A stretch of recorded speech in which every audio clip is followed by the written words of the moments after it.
오늘 우리에게 주시는 하나님의 말씀은 사무엘하 5장 11절로 25절까지의 말씀입니다. 구약 성경 470면쯤에 있는 사무엘하 5장 11절로 25절까지의 말씀 다 같이 한 목소리로 합독하시겠습니다. 사무엘하 5장 11절로 25절입니다. 두로왕 히람이 다윗에게 사절들과 백향목과 목수와 석수를 보내매 그들이 다윗을 위하여 집을 지으니 다윗이 여호와께서 자기를 세우사 이스라엘 왕으로 삼으신 것과 그의 백성 이스라엘을 위하여 그 나라를 높이신 것을 알았더라. 다윗이 헤브론에서 올라온 후에 예루살렘에서 처첩들을 더 두었으므로 아들과 딸들이 또 다윗에게서 나니 예루살렘에서 그에게 난 자들의 이름은 삼무아와 소밥과 나단과 솔로몬과 이팔과 엘리수아와 네벡과 야비아와 엘리사마와 엘야다와 엘리벨렛이었더라. 이스라엘이 다윗에게 기름을 부어 이스라엘 왕으로 삼았다함을 블레셋 사람들이 듣고 블레셋 사람들이 다윗을 찾으러 다 올라오매 다윗이 듣고 요새로 나가니라. 블레셋 사람들이 이미 이르러 르바임 골짜기에 가득한지라. 다윗이 여호와께 여쭈어 이르되 내가 블레셋 사람에게로 올라가리이까 여호와께서 그들을 내 손에 넘기시겠나이까 하니 여호와께서 다윗에게 말씀하시되 올라가라 내가 반드시 블레셋 사람을 내 손에 넘기리라 하신지라. 다윗이 바알브라심에 이르러 거기서 그들을 치고 다윗이 말하되 여호와께서 물을 흩음같이 내 앞에서 내 대적을 흩으셨다 하므로 그곳 이름을 바알브라심이라 부르니라. 거기서 블레셋 사람들이 그들의 우상을 버렸으므로 다윗과 그의 부하들이 치우니라. 블레셋 사람들이 다시 올라와서 르바임 골짜기에 가득한지라.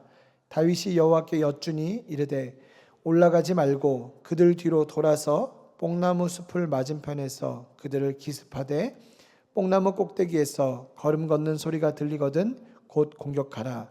그때 여호와가 너보다 앞서 나아가서 블레셋 군대를 치리라 하신지라. 이에 다윗이 여호와의 명령대로 행하여 블레셋 사람을 쳐서 게바에서 게셀까지 이르니라. 아멘. 오늘은 다윗의 승리 비결이라는 주제로 함께 말씀을 나누고자 합니다. 우리 인생에는 두 가지 큰 시험이 찾아옵니다. 하나는 고난의 시험이고 다른 하나는 성공의 시험입니다. 흔히 고난의 시험이 더 어렵다고 생각하지만 성공의 시험에서 무너진 사람들도 의외로 많습니다. 왜 그렇습니까?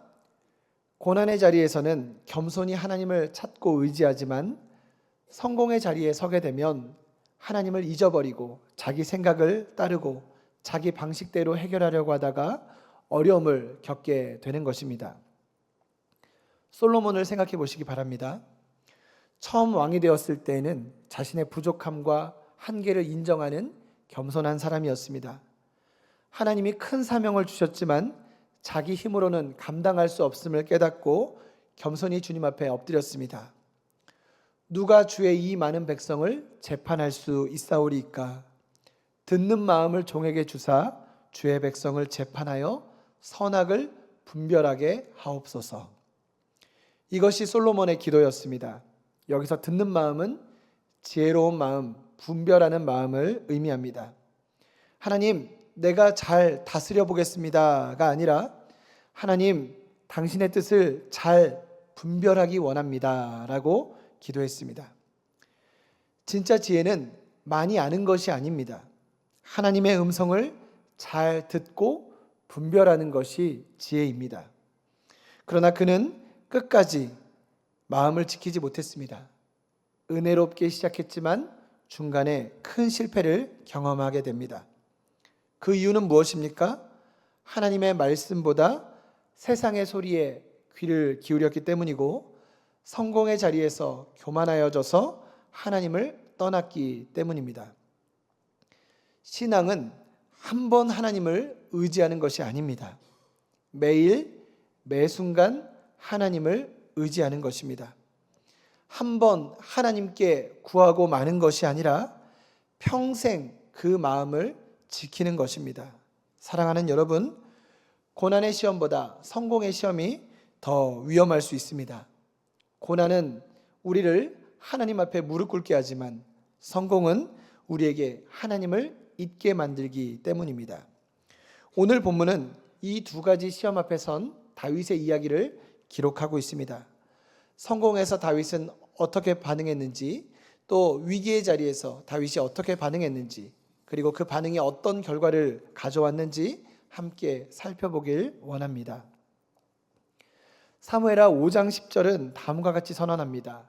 다윗이 점점 강성하여 가니 만군의 하나님 여호와께서 그와 함께 계심이니라. 다윗은 점점 강성하여 갔습니다. 여기서 눈에 띄는 단어가 있습니다. 바로 점점이라는 단어입니다. 점점이라는 말은 단번에 이루어진 것이 아니라 한 걸음 한 걸음 나아가는 과정을 의미합니다. 조금씩 강해져 갔다는 뜻입니다. 다윗은 사울에게 쫓기며 광야를 전전했고 블레셋 땅으로 피신하기도 했습니다. 사울이 죽고 나서는 바로 왕이 된 것이 아니라 나라가 분열되어서 헤브론에서만 7년 반 동안 왕노릇했습니다. 그의 인생에는 오르막과 내리막이 반복되었습니다. 그렇지만 점점 강성해졌습니다. 왜 그렇습니까? 만군의 하나님 여호와께서 함께 하셨기 때문입니다. 우리 신앙의 여정도 그러합니다. 때로는 내리막을 걷는 것처럼 느껴집니다. 때로는 제자리를 맴도는 것처럼 느껴집니다. 우리의 기도가 단번에 응답되었으면 좋겠습니다. 그러나 그런 경우가 많지 않습니다. 그럼에도 불구하고 하나님이 함께하는 사람은 점점 강성하여집니다. 그리고 결국 승리하게 됩니다. 혹시 지금 어려운 상황 가운데 계십니까? 걱정하지 마시기 바랍니다.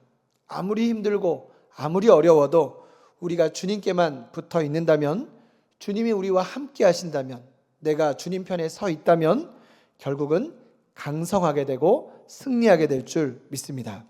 우리 11절 말씀 다 같이 읽겠습니다. 두로왕 히람이 다윗에게 사절들과 백향목과 목수와 석수를 보내매 그들이 다윗을 위하여 집을 지으니. 두로는 당시에 지중해 세계의 무역 강국이었습니다.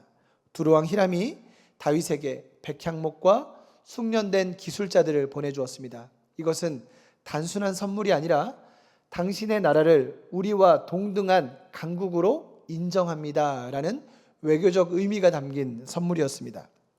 이스라엘이 국제사회에서 당당한 위상을 갖게 되었다는 뜻입니다.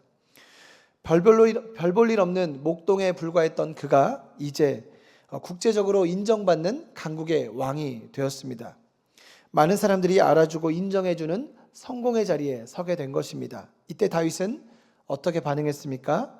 12절에 다윗이 여호와께서 자기를 세우사 이스라엘 왕으로 삼으신 것과 그의 백성 이스라엘을 위하여 그 나라를 높이신 것을 알았더라 했습니다.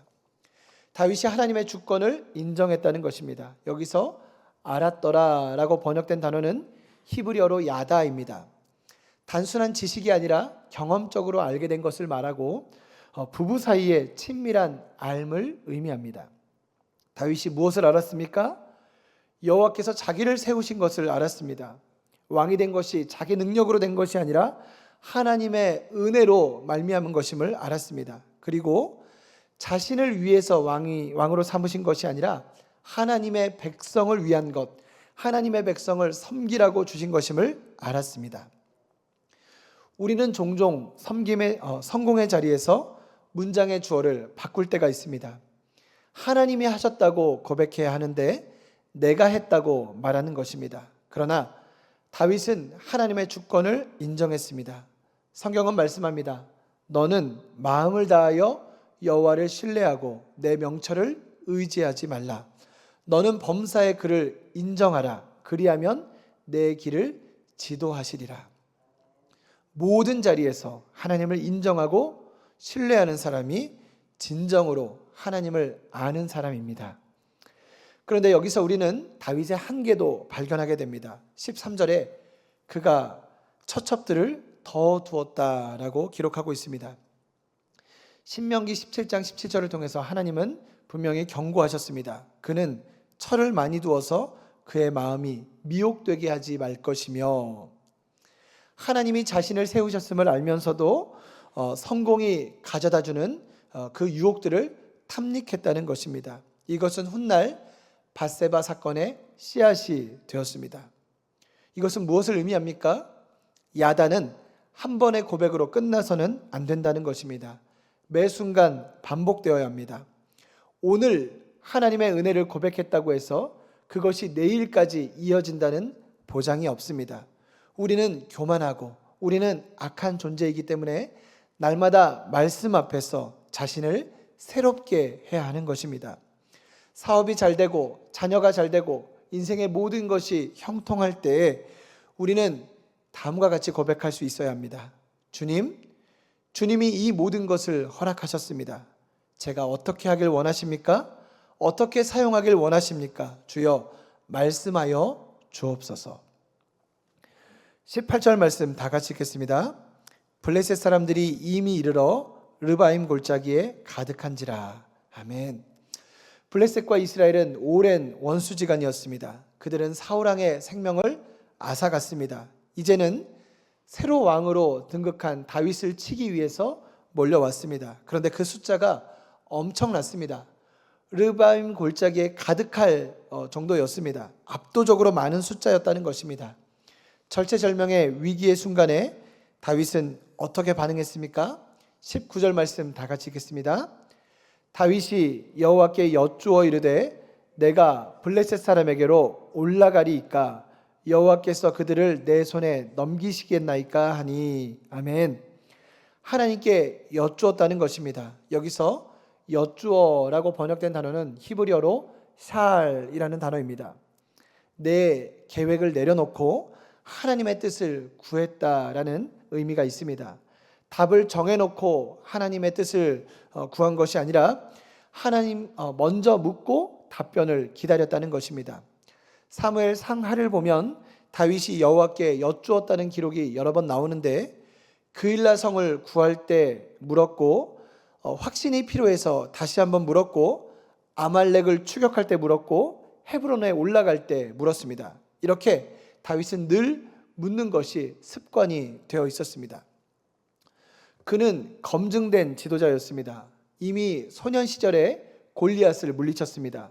10년이 넘는 도피 생활 동안 사병들을 직접 기르고 훈련시켰습니다. 그리고 수십 번의 전투 경험을 통해서 승리의 역사를 경험했습니다. 충분한 검증된 자질과 능력이 있었습니다. 그럼에도 그는 먼저 하나님께 물었습니다. 내가 블레셋 사람에게로 올라가도 되겠습니까? 여기에는 다윗의 신앙 고백이 담겨 있습니다. 이 전쟁의 주인은 내가 아닙니다. 하나님이십니다. 하나님의 그 능력을 의지합니다. 하나님의 뜻을 따르겠습니다. 라는 의미가 담겨 있습니다. 하나님은 그의 물음에 다음과 같이 말씀하십니다. 올라가라. 내가 반드시 블레셋 사람들을 내 손에 넘기리라. 이에 다윗은 순종하며 나아갔고 승리를 거두게 됩니다. 그리고 그 장소를 바알브라심, 주께서 흩으셨다라고 불렀습니다. 승리의 영광을 자신이 취하지 않고 하나님께로 돌린 것을 보게 됩니다. 그런데 얼마 지나지 않아 또다시 블레셋이 쳐들어왔습니다. 이번에도 다윗은 하나님께 여쭈었습니다. 지난 승리의 경험을 공식으로 만들지 않았다는 것입니다. 이것이 얼마나 중요한지 보여주는 사건이 있습니다. 민수기 20장에 이스라엘 백성이 물이 없어서 하나님과 모세를 원망하는 장면이 나옵니다. 하나님은 모세에게 다음과 같이 말씀하십니다. 지팡이를 가지고 반석에게 명하여 물을 내라. 그런데 모세는 지팡이로 반석을 2번 쳤습니다. 예전에도 이런 일이 있었습니다. 그때는 지팡이로 반석을 쳤는데 모세는 그 경험을 반복했습니다. 이번에는 다르게 말씀하셨지만 지난번의 방식을 그대로 적용한 것입니다. 그 결과가 무엇입니까? 하나님은 다음과 같이 말씀이십니다. 너희가 나를 믿지 아니하고 이스라엘 자손의 목전에서 내 거룩함을 나타내지 아니한 고로 너희는 이 회중을 내가 그들에게 준 땅으로 인도하여 드리지 못하리라. 너희가 나를 믿지 않았다라고 말씀하십니다. 너희가 내 거룩함을 나타내지 아니하였다라고 말씀하십니다. 그리하여 결국 가나안 땅에 들어가지 못하게 됩니다. 하나님의 거룩함을 나타내지 않았기 때문이고 하나님의 명령에 순종하지 않았기 때문이고 지난번의 경험을 공식으로 삼았기 때문입니다. 어제의 경험이 오늘에 그대로 적용될 수 없는 것입니다. 23절로 24절에 보면 이르시되 올라가지 말고 그들 뒤로 돌아서 뽕나무 숲을 맞은편에서 그들을 기습하되 뽕나무 꼭대기에서 걸음 걷는 소리가 들리거든 곧 공격하라. 그때 여호와가 너보다 앞서 나아가서 블레셋 군대를 치리라 했습니다. 처음에는 올라가라고 하셨는데 이번에는 올라가지 말고 기습하라고 하십니다. 그리고 기다리라고 하십니다. 만일 다윗이 묻지 않고 지난 방식을 그대로 적용했다면 패했을 것입니다. 그래서 우리는 매 순간 하나님께 물어야 하는 것입니다. 신앙의 연수가 길어지고 경험이 쌓일수록 더 겸손히 엎드려야 합니다. 이 정도는 내 선에서 해결해도 되겠지, 이번에도 저번처럼 하면 되겠지라고 생각하는 순간이 어쩌면 우리에게는 가장 큰 위기의 순간일 수 있다는 것입니다. 오늘 본문에서 인상적인 장면은 뽕나무 꼭대기에서 걸음 걷는 소리가 들리거든 공격하라는 대목입니다. 소리가 나기 전에는 움직이지 말라 했습니다. 지금 다윗은 어떤 상황입니까? 그의 눈앞에 엄청난 숫자의 군대가 주둔해 있습니다. 너무나도 위급한 상황입니다. 한시라도 빨리 움직여야 하는 상황입니다. 뭐라도 결정해야 할 것만 같습니다. 그런데 하나님은 기다리라고 하십니다. 왜 그렇습니까? 24절 말씀에 그 해답이 있습니다. 그때 여호와께서 너보다 앞서 나아가서 블레셋 군대를 치리라. 누가 앞서 나아간다고 하십니까? 여호와이십니다. 누가 블레셋 군대를 친다고 하십니까? 여호와이십니다. 하나님이 친히 싸우시겠다고 말씀하십니다. 그러면 다윗이 할 일은 무엇입니까? 뽕나무 꼭대기에서 걸음 걷는 소리가 들릴 때까지 기다리는 일입니다. 그리고 그 소리가 들릴 때 일제히 공격하는 일입니다. 신앙생활하면서 어려운 것 가운데 하나가 기다리는 일입니다. 우리는 기다리는 것을 잘 하지 못합니다. 조금만 더 기다리면 되는데, 조금만 더 하나님의 때를 기다려야 하는데 조급한 마음에 우리가 급하게 일을 결정하고 진행해 버리는 것입니다. 상황이 급할수록, 문제가 심각할수록 뭐라도 해야 될 것 같은 그런 압박감이 우리 안에 있습니다. 그런데 하나님은 기다리라고 하십니다. 왜 그렇습니까? 하나님이 우리보다 앞서 가실 것이기 때문입니다. 하나님이 우리를 대신해서 친히 싸우실 것이기 때문입니다. 하나님은 우리가 두려워하는 그 상황 가운데, 우리가 막막하게 느끼는 그 자리 가운데에 먼저 가 계시는 분임을 믿습니다. 그렇기 때문에 문제 가운데서, 어려움 가운데서 우리가 할 일은 주님께로 나아오는 일입니다. 그리고 주님의 음성을 기다리는 일입니다. 그 음성이 들릴 때 믿음으로 나아가야 합니다. 사울과 다윗을 비교하면 그 의미가 더욱 선명해집니다. 사울은 블레셋이 쳐들어오자 하나님께 물었습니다. 그런데 묻기는 물었지만 기다리지 못했습니다. 사무엘 선지자가 오지 않자 조급한 마음에 자신이 번제를 드렸습니다. 묻는다는 형식은 취했지만 기다리지 못하고 결국 자기 뜻대로 행동했습니다. 그 결과가 무엇입니까? 왕의 나라가 길지 못하리라는 선지자의 책망을 듣게 됩니다. 그러나 다윗은 어떠했습니까? 하나님의 소리가 들릴 때까지 기다렸습니다. 그 소리가 들리자 담대히 나아갔습니다. 그 결과 큰 승리를 거두게 됩니다.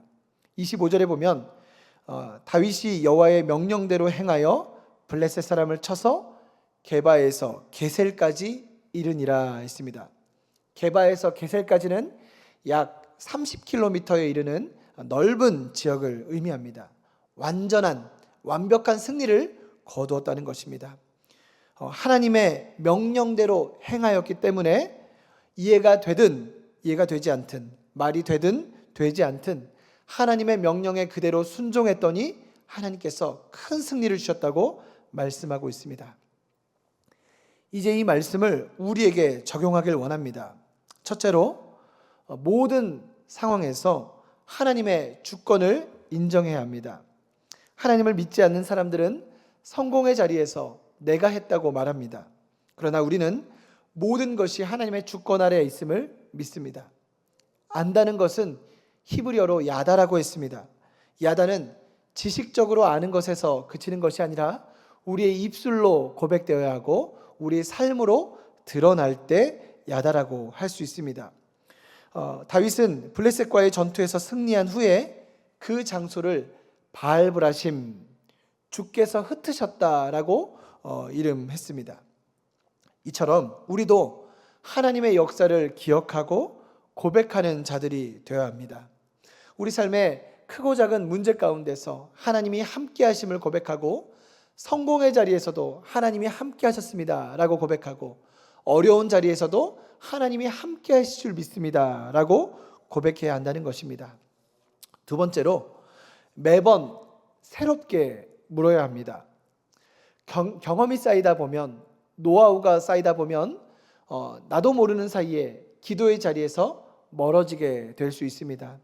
하나님께 물어야 하는데 묻지 않고 내 스스로 해결하게 되는 경우가 많다는 것입니다. 그러나 다윗은 경험이 쌓일수록, 승리를 거듭할수록 겸손히 하나님 앞에 엎드린 것을 보게 됩니다. 빌립보서 4장 6절은 말씀합니다. 아무것도 염려하지 말고 다만 모든 일에 기도와 간구로 너희 구할 것을 감사함으로 아뢰라 라고 말씀하고 있습니다. 모든 일에, 작은 일에도 그리고 익숙한 일에도 우리 스스로 얼마든지 해결할 수 있을 것 같은 그런 일도 하나님은 묻기를 원하십니다. 지난번에 이렇게 했으니까 이번에도 이렇게 하면 되겠지 라고 생각하는 것이 위험할 수 있다는 것입니다. 하나님은 어제와 다른 방식으로 오늘 인도하실 수 있기 때문에, 그분의 방법은 우리와 다를 수 있기 때문에 우리는 매번 새롭게 물어야 한다는 것입니다. 셋째로, 하나님의 음성이 들릴 때까지 기다려야 한다는 것입니다. 혹시 급히 해결해야 될 문제가 있으십니까? 여러분 마음 가운데 조급함이 있으십니까? 그렇다면 잠시 멈추시기 바랍니다. 하나님 앞에 엎드려 그분의 음성에 귀 기울이시기 바랍니다. 왜냐하면 하나님이 우리보다 앞서 가실 것이기 때문입니다. 우리가 두려워하는 그 최악의 자리에도 하나님은 먼저 가 계십니다. 우리가 어려워하는 그 자리에도 하나님이 앞서 가 계십니다. 내가 먼저 결정하고 행동할 것이 아니라 하나님의 소리를 기다렸다가 그 소리가 들릴 때 담대히 나아가는 저와 여러분 되시기를 간절히 소원합니다. 말씀을 맺겠습니다. 다윗은 모든 자리에서 하나님께 물었습니다. 성공의 자리에서는 하나님이 하셨음을 고백했고, 위기의 자리에서는 하나님의 뜻을 먼저 구했습니다. 그리고 뽕나무 꼭대기에서 걸음 걷는 소리가 들릴 때까지 기다렸다가 그 명령대로 움직였더니 하나님이 주시는 승리를 경험할 수 있었습니다. 하나님은 우리보다 앞서 가십니다. 우리를 세우시는 분도 하나님이십니다. 우리를 인도하시는 분도 하나님이십니다. 그리고 친히 싸워주시는 분도 하나님이십니다. 여러분 어떤 자리에 계십니까? 성공의 자리에서 하나님이 세우셨음을 기억하시기 바랍니다. 위기의 자리에서 하나님께 물으시기 바랍니다. 혹시라도 기다리기 힘든 상황 가운데 계신다면 그럼에도 불구하고 잠잠히 하나님의 음성에 귀 기울이시기 바랍니다. 하나님이 승리를 주실 것입니다. 이것이 다윗의 승리 비결이었고 오늘 우리의 승리 비결이 될 줄 믿습니다. 오늘도 말씀 안에서 승리하는 저와 여러분 되시기를 간절히 소원합니다. 기도하겠습니다. 하나님, 우리가 어떠한 상황 가운데서도 하나님의 주권을 인정하기 원합니다. 특별히 어려운 자리에서 우리가 더욱더 주님을 의지하길 원합니다. 주님의 음성에 귀 기울이기 원합니다. 우리보다 앞서 나가시는 하나님, 우리보다 앞서 싸우시는 그 하나님을 의지함으로 승리하는 우리가 되길 원합니다. 주여 한번 외치고 기도하겠습니다.